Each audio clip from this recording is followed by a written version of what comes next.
Di Hikam itu ada cerita lucu, itu masyhur itu. Ada seorang wali tapi hamal, tukang mangkul barang di karena dia seorang wali, setelah dapat makan satu piring cukup pulang dia, karena dia tidak ingin kaya. Setelah itu ibadah terus. Lama-lama matur, ya Allah saya ini seorang wali, konsentrasi saya hanya ibadah, ngapain harus kerja jadi hamal, tukang manol. Mbok kasih rezeki yang tanpa saya kerja. Singkat cerita sama Allah ditegir dicurigai maling, terus dipenjara. Di penjara tiap pagi dapat makan, sore dapat makan. Terus tanya, ya Allah kenapa jadinya gini? Kan kamu minta rezeki tanpa kerja. Ya di penjara itu gitu. Nah, makanya semenjak itu wali-wali itu nggak berani doa karena sekali salah itu masalah. Termasuk doa minta jadi wali itu efeknya punya istri cerewet kata Gus Zafur. Karena itu satu paket katanya. Assalamualaikum warahmatullahi wabarakatuh. Bismillahirrahmanirrahim. Alladzi nazzala al-furqana ala 'abdihi liyakuna lil 'alamin nadhira. Allahumma shalli wa sallim ala sayyidina maulana Muhammad wa ala alihi wa sahbihi asma'in, amma ba'du. Al-Mukarram sekanten keluarga besar Kiai Haji Hamid bin Abdillah bin Umar, wabil khusus paman kawula Kiai Haji Idris, ingkang kula hormati Kiai Haji Agus Ali Masyuri, Gus Zafur, Gus Sipul, sedanten mawon ingkang kula hormati para hadirin. Ini nanti mungkin ada 3 audisi yang diperlombakan Mbak Idris. Mungkin Gus Zafur, saya, Gus Ali. Nanti yang menang yang terakhir karena mikir sing iso ngalahno piye.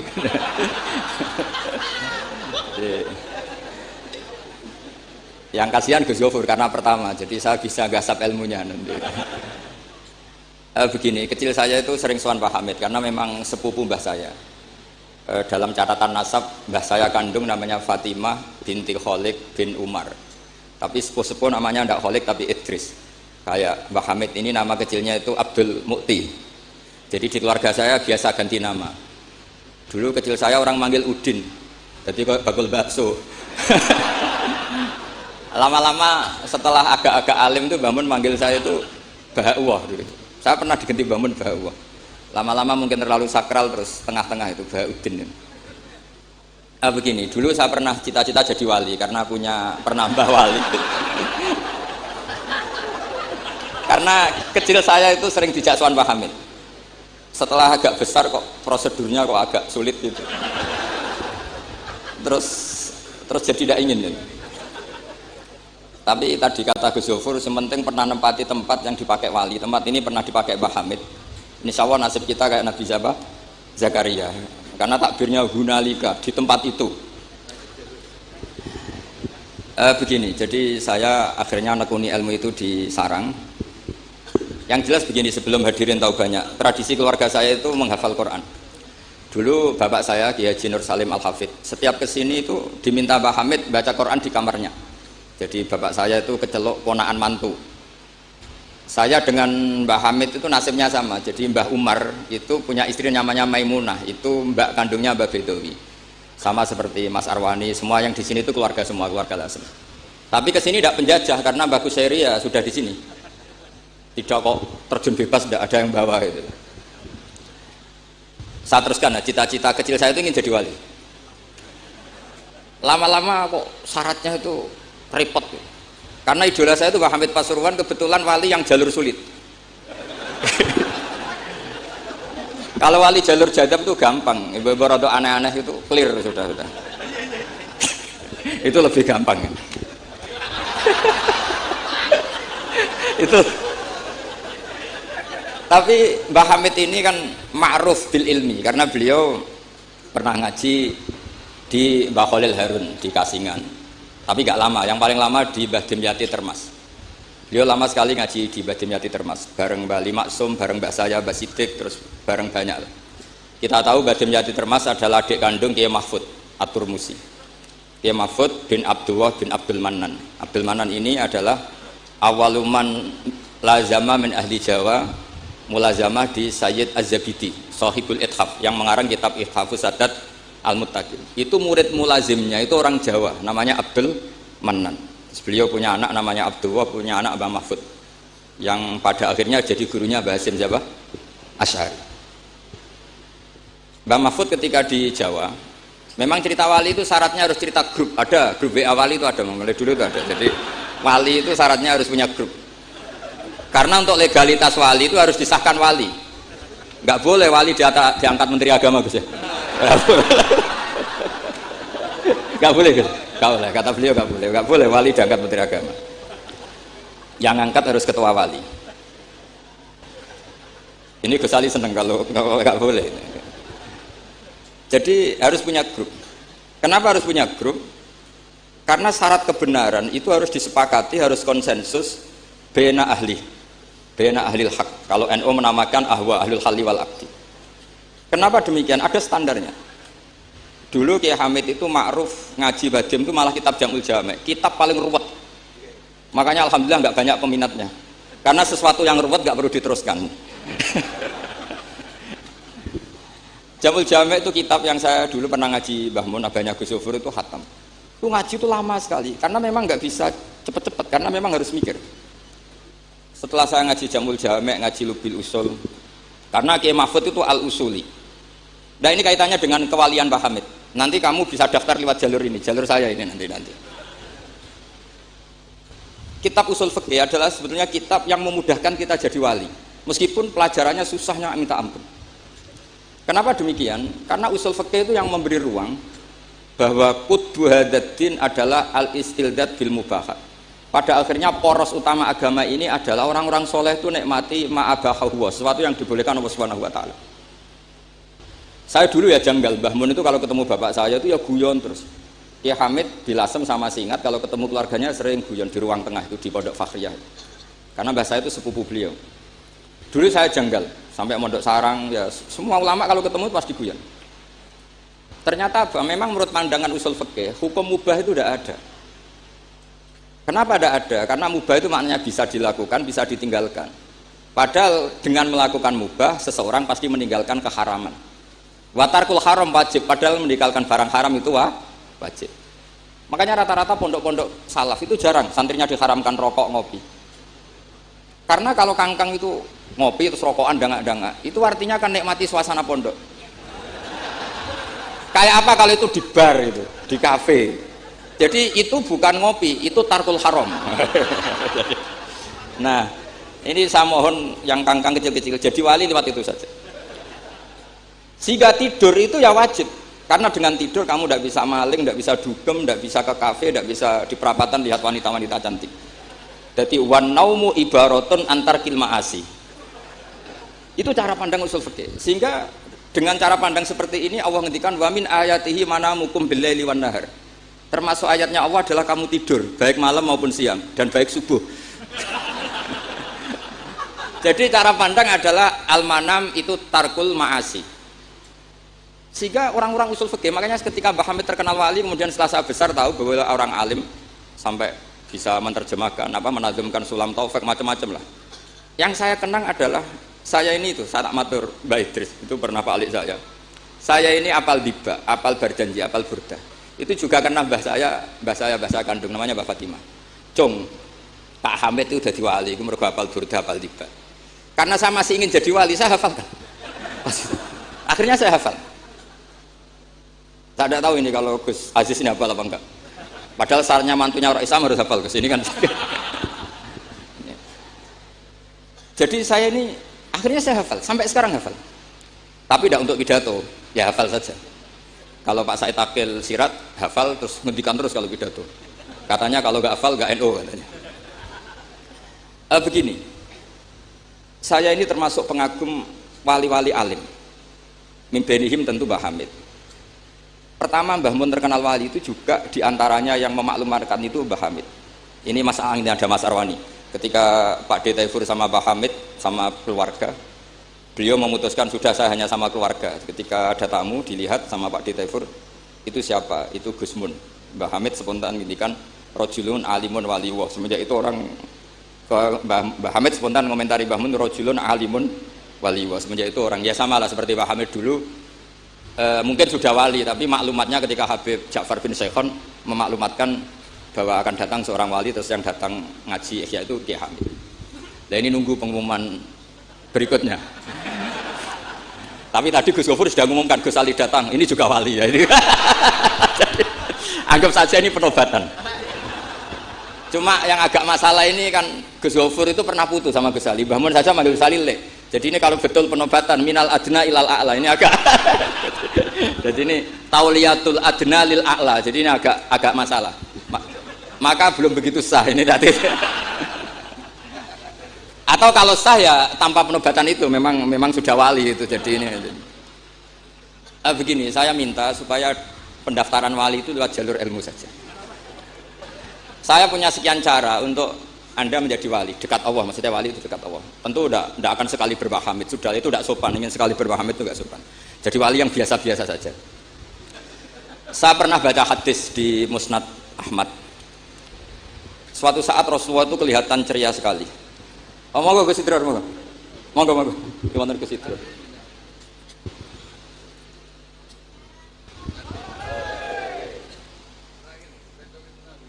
Monggo.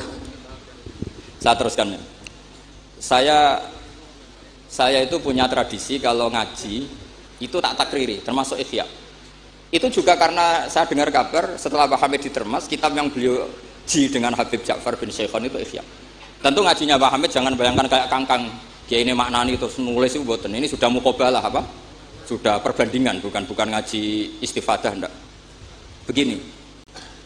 Yang memudahkan kita jadi wali adalah logika kita atau pikiran kita atau mindset kita itu ngikuti apa yang pernah digariskan Rasulullah SAW. Dan Anda jika melakukan itu pasti wali. Kenapa demikian? Karena begini teks hadisnya. Suatu saat Nabi itu kelihatan senang sekali, terus beliau ngendikan, ini ada di Musnad Ahmad. Absyiru ma'asyiral muslimin, innallaha ta'ala qad fataha lakum baban minas sama. Yaqulu absyiru ma'asyiral muslimin. Wahai orang-orang Islam, kamu harus senang. Karena innallaha ta'ala yubahi bikum al malaika. Allah membanggakan kalian kepada para malaikat. Kira-kira orang dibanggakan Allah itu wali apa enggak? Wali. Yaitu bahwa hadhil ummah, kata Allah, umat ini, umatnya Rasulullah SAW itu berstatus addu faridotan wantazoru ukhra. Umatnya Nabi adalah umat yang sudah melakukan subuh terus nunggu datangnya zuhur. Setelah zuhur dilakukan nunggu datangnya asar begitu. Maka ketika Rasulullah SAW memuji hadhil ummah, ini jalur wali lewat ilmu, itu umat ini distatuskan oleh Rasulullah itu apa? Fal mu'min baina hasanatain. Orang mukmin itu selalu diantara dua kebaikan. Hasanatin qad qadaha wa hasanatin yantadhiruha. Selalu dalam kebaikan yang sudah dilakukan, kayak tadi kita sholat subuh, kemudian kita menunggu sholat zuhur. Sehingga setiap saat kita mati, status kita adalah penunggu kebaikan. Jadi ini penting saya utarakan supaya orang mukmin selalu melakukan kebaikan dan menunggu akan melakukan kebaikan lagi. Sehingga safarnya begitu terus, perjalanannya begitu terus, dan itu bisa menjadi niat. Kemudian sebagian ulama ini dibabkan di bab niat. Kenapa orang di surga selamanya padahal amalnya berdurasi, amalnya terbatas. Misalnya kita masuk surga, amal kita paling banter kan 60 tahun, 80 tahun. Kenapa kita di surga abadal abad? Itu oleh ulama seperti Imam Suyuti dibabkan bab niat. Karena kita punya niat, punya komitmen.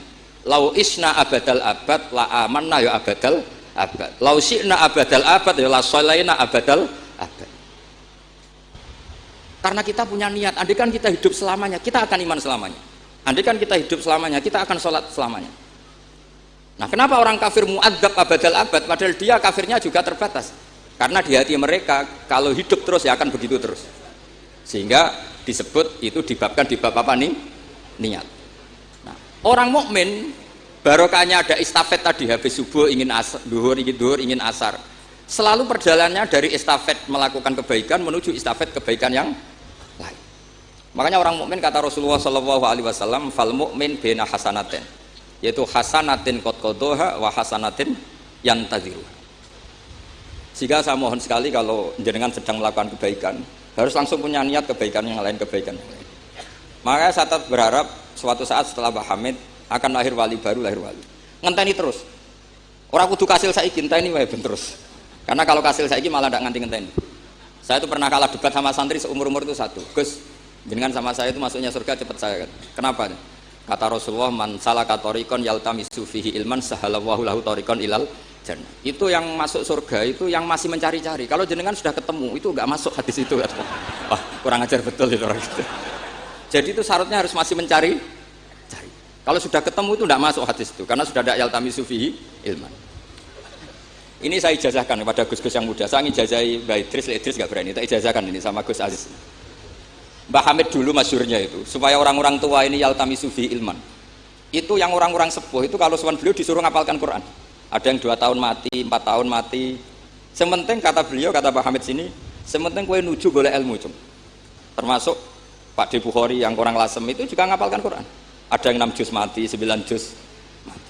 Karena Mbah Hamid ingin semua orang itu yaltamisu fihi ilman, bahwa dalam kehidupan ini mencari-cari apa? Ilmu. Meskipun beliau tahu secara teori nggak sampai umurnya. Makanya kalau suwun yang sepuh-sepuh ini juga terus daftar wali nanti, terus belajar. Tapi jangan buku yang menyesatkan.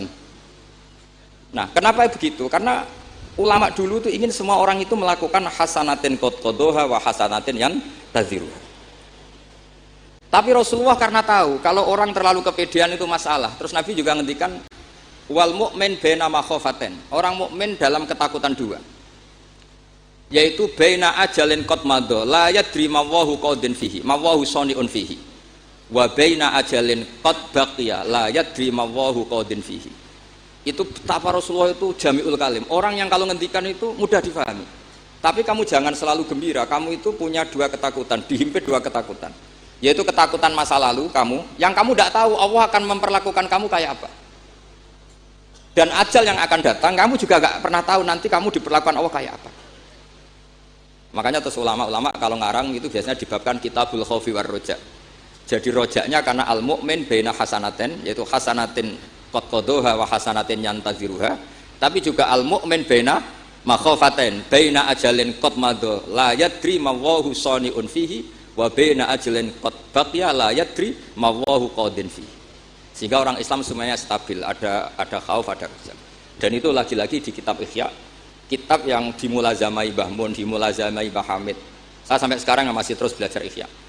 Nak ra iso yang ngerpek. Saya sampai sekarang masih ngerpek kitab Ithafid. Karena saya punya Ihya itu 4 kalau nggak 5. Cetakan Toha Putra, DKI, Darul Hadis Al-Qahirah. Saya biasanya kalau kitab induk punya sampai 4 sampai 5. Nggak tahu kalau ibu induk nggak tahu itu punya, nggak tahu saya. Pokoknya kalau kitab induk itu saya punya sampai 4. Karena sering salah cetak. Kenapa dulu sering salah cetak begini? Kalau seorang ulama ngarang ditungguin muridnya. Imam Buaiti nulis, Imam Buzani nulis, Imam Robi nulis. Mungkin karena Imam Syafi'i ngendikan misalnya yas tasfir, mungkin yang satu nulis pakai shin, yang satu nulis pakai sod. Sehingga kitab sekecil takrib itu ada wafinu sotin nggak ada. Nah, karena kalau sekarang kan nggak di komputer, kalau masternya sama ya sama. Terus kalau dulu nggak, wafi ba'din usah nggak ada, wafinu sotin nggak ada, karena muridnya beda. Problemnya ya nanti kalau muridnya pas geloyor ya nggak karu-karuan. Makanya ada sanad, salah petik itu jadi mati. Ada santri yang nggak pati ngalim, kitabnya dia itu Hayatun Sauda Dawaun min Kulida. Jadi kelebihan titik. Akhirnya dia cari ular hitam, Hayat mana nih ular, Sauda itu hitam, Dawaun min Kulida, penyembuh dari segala penyakit. Karena kitabnya pakai titik 2, dia cari ular hitam. Kebetulan itu kobra. Ya dipatok mati. Ya sembuh betul, tidak sakit lagi. Ya, ya dia kitabnya dia itu Hayatun Sauda. Padahal yang benar itu Habbatun Sauda. Jadi kalau salah titik itu risikonya seperti itu. Jadi Habbatun Sauda, kitabnya dia Hayatun Sauda. Nah berikutnya ini mungkin yang terakhir, ini trik jadi wali. Yang mintorikil ilm, seorang lagi mintorikil ilm. Banyak kitab menjelaskan bahwa Abu Yazid Al-Bustami itu tanya, ya Allah, orang sehebat saya itu siapa? Karena beliau itu ahli ibadah. Sama Allah dijawab oleh Hatif ya tentu. Kamu tidak usah tanya caranya Allah jawab gimana. Udah wali itu tetap nggak bisa tuh. Jadi wali dulu nanti tahu sendiri. Ditunjukin temannya yang pinggirnya itu loh, teman kamu yang tidur. Kenapa ya Allah? Ini orang sama saya khusnudzon, tahu bahwa saya ini baik sekali, makanya ditinggal tidur. Kalau kamu ibadah terus, jadi ada gimananya gitu sama saya. Kamu jadi wali yang jalur itu aja, yang apa? Ya khusnudzon itu. Sampai di Ihya itu ada makalah begini. Suatu saat zaman kalau sudah rusak, itu hatta yakuna ahsana a'malihim an-naum. Jika ngamal terbaik mereka itu tidur.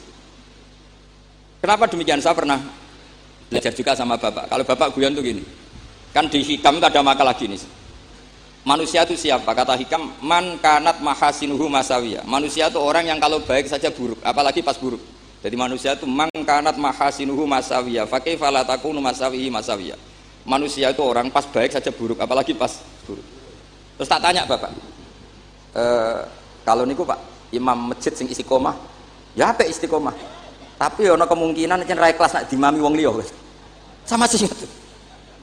Imam masjid ning desa-desa itu istiqomah, kadang niate ben gak kena wong liya. Sehingga banyak alumni yang ngantri itu gak jadi imam karena sampai watuk sampai pelo ora fase tetap mau digenti. Dalile saking istiqomah. Tapi kita kan ndak tahu mergo ditindah wong liya apa enggak kan ndak pernah tahu.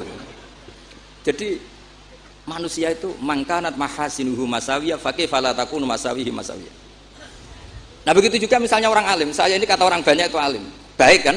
Tapi akhirnya nggak sopan, saya di atas Gus Zofur, di atas Gus Ali ini kan nggak sopan. Makanya tak jamin ini nggak lama-lama, karena nggak sopan itu nggak boleh lama-lama. Gitu. Jadi orang itu apapun baiknya itu pasti ada sisi. Itu guyonannya orang-orang alim dulu itu sampai gitu. Man kanat mahasinuhu masawiyah, fa kaifa la takunu masawihi masawiyah. Manusia itu orang yang saat baik saja ada buruknya, apalagi pas buruk. Coba kamu fikir itu bagus. Karena ngeringankan hisab, tapi ono tangga lara ra iso nulung, ono wong macam-macam ra iso nulung. Padahal fikir itu bagus. Allahumma ahyini miskinan wa amitni miskinan. Engko sugih, ya apik iso nulung wong macam-macam, tapi mesti ono sombonge ora tak tulung ra urip kono. Terus sampean takok, "Lah carane piye, Gus?" Ngaku ra gurumu kok takoki. Tapi ini mau cerita. Jadi saya tolong siapapun yang jadi wali itu pikirannya harus niru ulama-ulama dulu. Ini yang terakhir bapak dapat ijazah dari Pak Hamid itu gini, kalau mau ngaji atau baca apa, ya Allah saya niat kayak niatnya Syekh Abdul Qadir apa? Al-Jilani, itu masyhur itu saya Muhammad. Karena kalau kita yang niat itu potensi salah, maka numpang niatnya Syekh Abdul Qadir Jilani. Setelah saya ngaji di sarang sama Mbah Mun, ternyata pola-pola itu dipakai.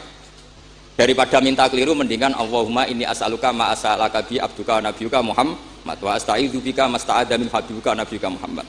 Karena sekali doa itu keliru itu masalah. Di hikam itu ada cerita lucu itu masyhur itu. Ada seorang wali tapi hamal, tukang mangkul barang di karena dia seorang wali setelah dapat makan satu piring cukup pulang dia. Karena dia tidak ingin kaya. Setelah itu ibadah terus. Lama-lama matur, ya Allah saya ini seorang wali, konsentrasi saya hanya ibadah. Ngapain harus kerja jadi hamal, tukang manol? Mbok kasih rezeki yang tanpa saya kerja. Singkat cerita sama Allah ditekdir dicurigai maling, terus di penjara. Di penjara tiap pagi dapat makan, sore dapat makan. Terus tanya, ya Allah kenapa jadinya gini? Kan kamu minta rezeki tanpa kerja. Ya di penjara itu gitu. Nah, makanya semenjak itu wali-wali itu gak berani doa karena sekali salah itu masalah. Termasuk doa minta jadi wali itu efeknya punya istri cerewet kata Gus Zofur. Karena itu satu paket katanya. Jadi wali tadi saya bikin 3 tip, Gus Zofur juga tipnya lebih keras lagi. Syaratnya harus punya istri apa tadi? Cerewet. Ya, wassalamualaikum warahmatullahi wabarakatuh.